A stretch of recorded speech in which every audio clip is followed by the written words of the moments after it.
The pen I used today is by Herbin, and it's their classic spiral glass dip pen.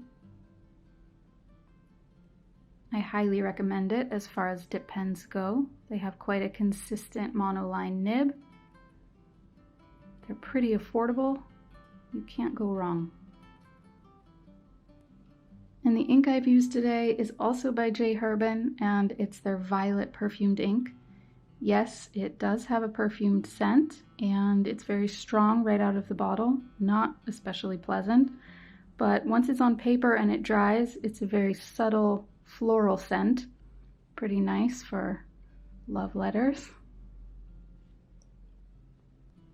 And the paper I've used is just a classic tracing paper. It's a generic brand I bought at a local stationery store, but it's semi-translucent with a smooth finish.